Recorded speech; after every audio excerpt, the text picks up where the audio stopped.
Hello mga parts, mga Mars, at nandito na naman kayo sa aking YouTube channel at maraming salamat po sa inyong lahat sa pagsuporta sa akin.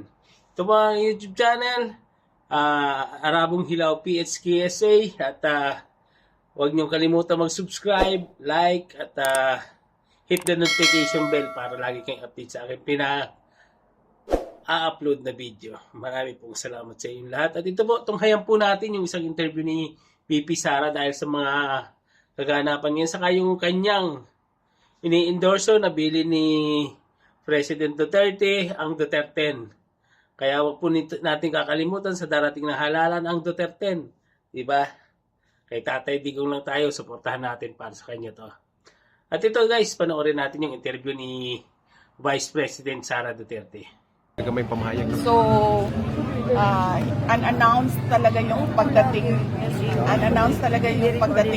Oo, hindi kami nagko-coordinate sa local officials kasi hindi ako nangangampanya ng local. Tulad ngayon, meron palang baccalaureate mass nandito si Mayor Mix Durano ng Danau City. Nagkita kami. So, nag-invite siya ng breakfast. So, sabi ko, puntahan ko lang siya mamaya. Hindi ako nangangampanya ng local, kaya hindi kami nagko-coordinate sa locals sa aking pag-ikot. Dumidiretso kami sa tao kasi ang kampanya ko naman ay pasasalamat at para sa mga 10 senators. Anong daily ni sir before you left the Hague? Anong daily PRR? Yun pa rin. Paulit-ulit. Araw-araw niya sinasabi. Nagpaalam na ako na umuwi. Nauuwi na ako at sabi niya sa akin, umuwi ka na. So parang inulit lang niya yung sinabi ko na uwi na ako dahil kailangan ko na mangampanya according to sa napag-usapan natin. At yun ang sinabi niya, umuwi ka na. Thank you. Kunan ko na yung mensahe mo sa pagkamatay ng national artist na si Nora Honor at saka sa Santo Papa. Ano mensahe na? Yes, opo. Nag-release po kami ng statement sa pagkamatay ng ating pinakamamahal na Pope Francis. At maalala natin siya na inilapit niya ang Diyos sa mga tao, lalong-lalo na sa mga may sakit, sa mga the dying, the sick, the dying, and the poor and the oppressed. Yun yung legacy ni Pope, at ipagdasal natin ang kanyang kaluluwa. May he rest in peace. Kay Duterte lang talaga. national artist Nora Honor naman, maalala ko sa aking childhood, no?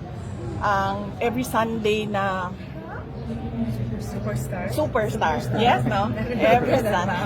Ang lola ko, grabe ka Noranian ang lola ko. So growing up with my grandmother, every Sunday yung Superstar, no? Noong 1980s, 1990s, no? So yun yung maalala ko kay Nora Honor dahil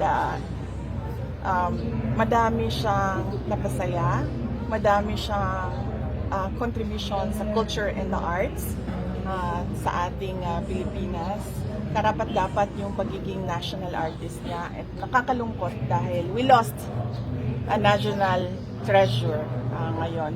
Parang somehow we lost a national treasure na si Pangulong Duterte, we lost Nora Honor, another national treasure. So medyo malungkot ang mga araw at mga linggo, mga buwan natin dito sa Pilipinas. And we pray that the soul of Nora Honor rests in peace with the Lord.